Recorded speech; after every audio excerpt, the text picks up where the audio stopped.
All right, hello. We are going to go ahead and get started. Ms. Klingon, can you confirm that you can hear me? I can hear you. Perfect. Thank you all so much for joining us today. We are going to take some time to talk about your child's transcripts. And we sent an email this morning with instructions on how to access your student's transcript. It is in Skyward under Portfolio, and you can find your child's transcript. And so we'll be talking through all the components of a transcript, and you can follow along with yours, or you can view this later so that you can compare how your child's looks to make sure that everything that you need to know you understand. So we are your M9 counselors. I'm Amanda Gallant. If your child's last name starts with A through K, I'm their counselor. Miss Klingon is my co-counselor. If your child's last name starts with L through Z, she will be your counselor. We are starting announcements, so let me go ahead and turn those off real quick. I'll be right back.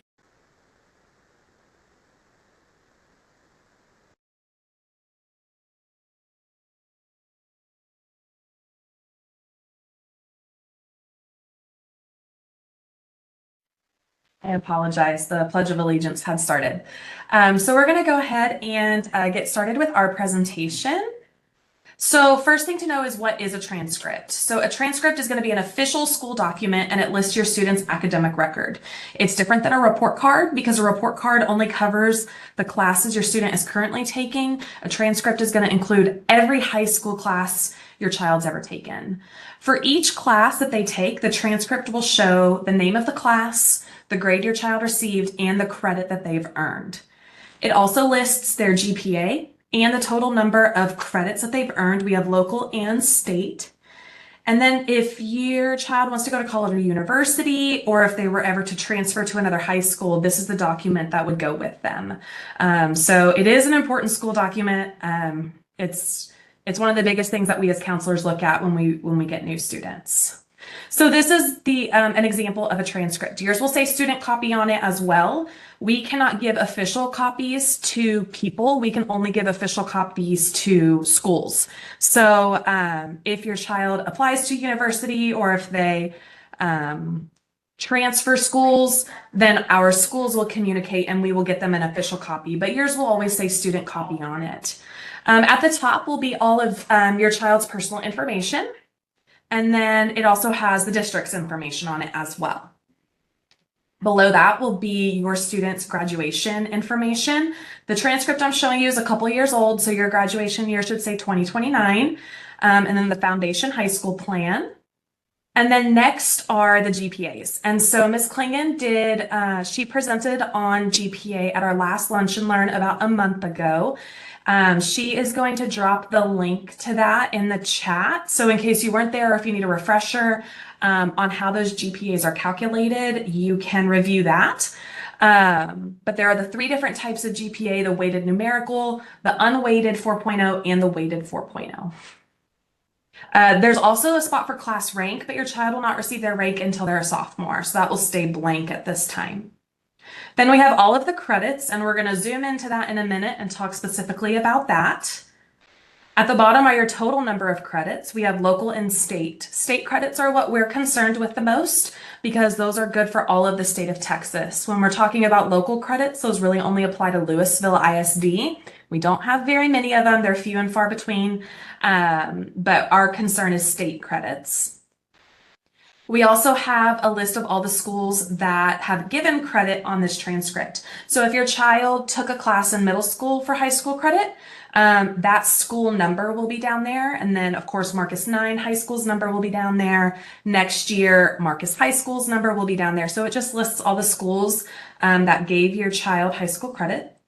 And then at the bottom is a key or a legend that explains what each of the codes are if they're next to parts of the courses. So we're going to go ahead and zoom in to the actual credit section so that way we can talk about this, because this is one of the main things that we are looking at. So it's always going to start with the core classes. We have your language arts, math, science, and social studies. We have your PE, or athletics, or the PE or the equivalent of PE, which for some people would be like marching band or ROTC. Those count as well. We have your foreign language, if they've taken it. Of course, if they've not taken a foreign language, it won't be listed there. It has their fine arts credit, and then it has their CTE, which is career and technical education, or other electives. So all of those would be listed. When you're looking, you'll see that some of them have grades next to them and some of them don't. If they have grades next to them, then they have already taken that class or are currently taking that class. And if there are no grades next to it, then they're enrolled for that class in the spring. They have not yet taken that class. We have different columns. We have SM1, SM2, and credits. SM1 would typically stand for semester 1, but LISD is on an accelerated block. So our schedule is a little more compact. So SM1 for us is going to be the first 9 weeks, and then SM2 is going to be the second 9 weeks. So on your child's transcript, they would only have grades for 9th grade posted under SM1 because we've only completed the first 9 weeks. If they have a grade posted for SM1 and SM2, that was a class that they took in middle school because they completed that class, and we have not yet completed the classes in 9th grade.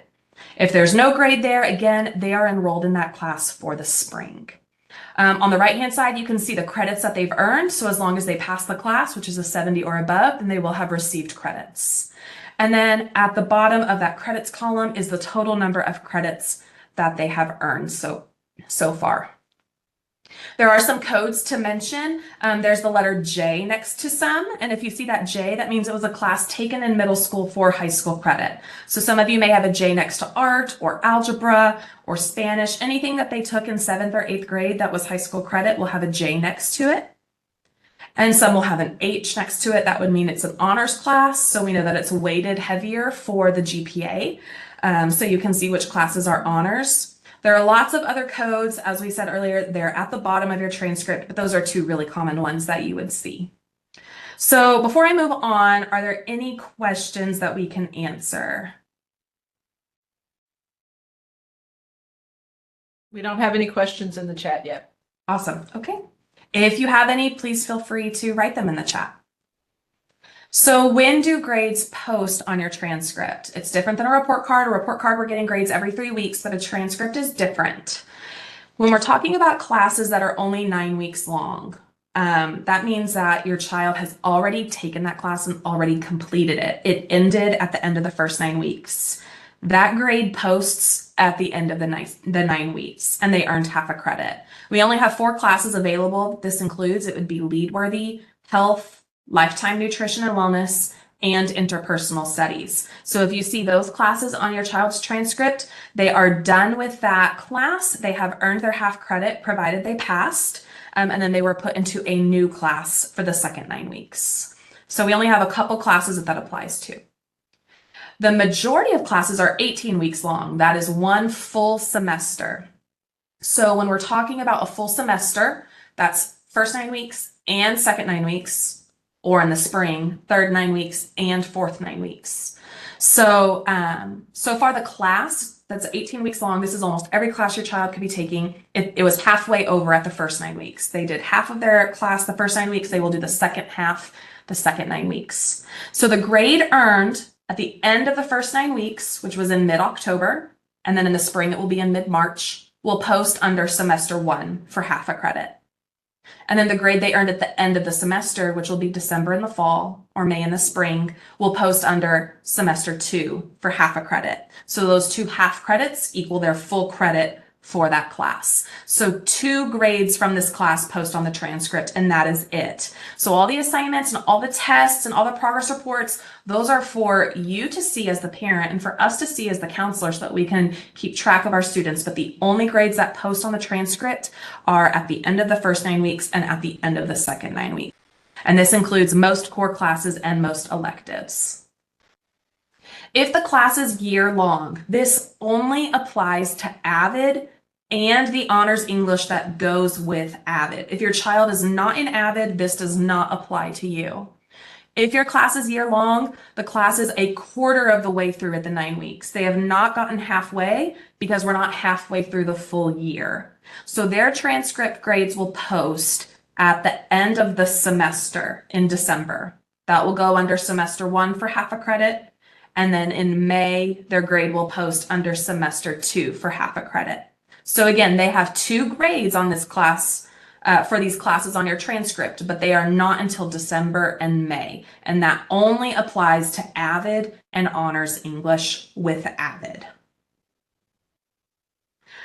Before we move forward, any other questions that I can answer or that you want to address to the whole group, Ms. Klingon? Excuse me. We had a couple of questions about college credit showing on transcripts. If a student completes AP credits, the grade in the class goes on the transcript. Excuse me. But it's up to the college to determine what credits that AP grade determines. If a student takes a dual credit class in 10th, 11th, or 12th grade, then those grades will go on both the high school transcript and on the college transcript. Awesome. Thank you. So now we want to discuss what if your child failed a class at the 9 weeks? What does that look like, and what can we do to help them recover that credit?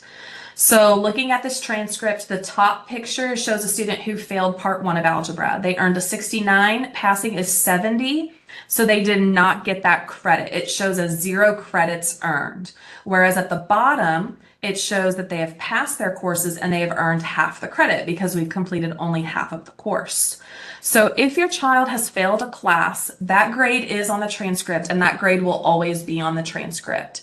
Once a grade is posted on the transcript, it does not go away. It stays there. They can retake the class and a new grade will post as well, but it does not replace the original grade. It is added in addition to. They would have 2 grades posted. So if your child failed a class, they can still receive credit through average passing. Average passing means the semester 1 and semester 2 grades, which is the first 9 weeks and second 9 weeks, average to a 70 or above. So for example, if your child failed with a 68, they can earn a 72 for the second 9 weeks, that averages to a 70. If they had a 65 for the first 9 weeks, they can earn a 75 for the second 9 weeks, that averages to a 70. Those failing grades do not go away, and they will stay, that failing grade, and that grade is still calculated in the student's GPA. But with that average passing, that indicates that the child has learned the material, and so they now receive the credit for the material. If your child fails and cannot average pass, let's say they had a 68 and then a 68. They did not pass at all. They must retake the class if it's required for graduation. That would be our algebra, geometry, biology, English. If it is not required for graduation, such as like money matters or journalism, then they can retake the class, but they are not required to. For those graduation requirements, they will have to retake that class if they are unable to average pass. And that failing grade still posts on the transcript. So some final reminders for graduation. Students right now are considered freshmen.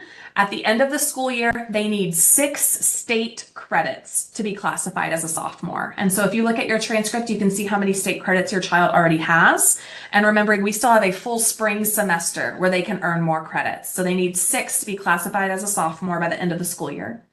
The maximum number of credits that they can earn as a freshman is 8 because they can take 8 classes. There's an asterisk there because some students take a 0 period or a 5th period, so they're taking that extra class outside of the school day. We have fewer than 5 students doing that. They may be able to earn 9 credits, but the majority of students can earn 8. So they can earn 8. We only need to earn 6. So that is great news that we are hoping all of our students will be sophomores next year. And then students need 26 state credits for graduation. That's the total number they need. Thinking that we can earn 8 every year for 4 years, that's 32. Students only need 26. So there's ample opportunity for students to be able to meet those graduation requirements. And that's everything about transcripts. So Ms. Klingon, do you want to take over for any questions that you see? Sure. We have parent who just dropped in a question that takes a little bit longer to answer than just the real quick answer. So if the question is, if a student graduates early, can they still go to prom and walk the stage in May? And the answer to that is it depends on how early the student graduates. If a student graduates a year early, then they would go to prom a year early and they would walk the stage a year early. So they wouldn't do anything with their current cohorts, the current class that the student is with. If a student graduates a semester early and graduates in January of their traditional senior year, then the student would still be able to go to prom and they would still be able to walk the stage in May with their peers. The other questions that have been on here have been about graduating early. If a student wants to graduate early, since we are on the block schedule, that is definitely a possibility. Usually we don't work that plan in 9th grade, and that's because for the number of students who tell us that they want to graduate early and then actually end up following through, the percentage is not amazingly high. So usually we wait until after freshman year is finished to address the plan to be able to graduate in 3 years. The answer to that is yes, students, if they want to graduate in 3 years, they can.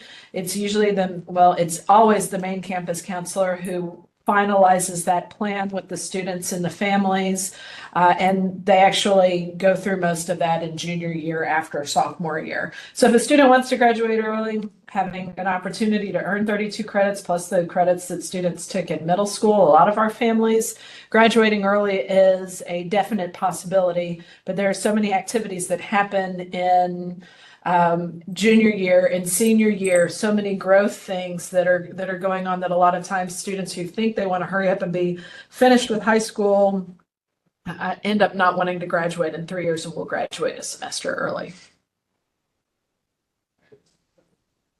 And I don't see any additional questions that have come up in here yet. A student says, what classes are open to earn an extra credit? And are these specialized? So it sounds like the classes that you're asking about would be like summer courses and through VLA. We have electives that are available in VLA courses that students can take outside the school day, and usually they'll take them in the summer. And we have core classes and we have electives, so they're not necessarily specialized per se, but they meet graduation requirements. Another question here is, what is the requirement for a student to graduate early for the purpose of entering college after the first half of senior year for football? If you would, please send me an email and we can call and have a conversation that's a little bit of a specific question for a student. And a lot of that has to do with NCAA eligibility and NCAA requirements. I would like to get you in touch with a main campus counselor who can answer that question more. I can scratch the surface on it, but the specifics would come from the main campus NCAA coordinator for that one. And I will drop my email address in it's up on the screen right now. Awesome. So if you would, please send me an email and I'll get you in touch with a person who can better answer that question more fully. Well, thank you all so much for joining us. So this was information about transcripts, of course. The next time transcripts will post will be after the second 9 weeks. So after classes end in December, those transcripts will be uploaded at the beginning of January, and you can see their updated transcripts.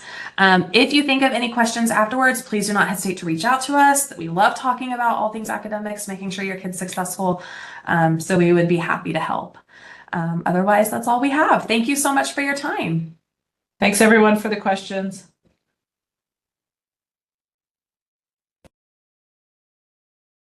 We are going to leave the screen on, everybody. We have a presentation where we'll be doing a repeat of this at 1 o'clock. So we won't be kicking everybody out, but we are going to mute our screens. So thank you everybody for coming. We really appreciate you.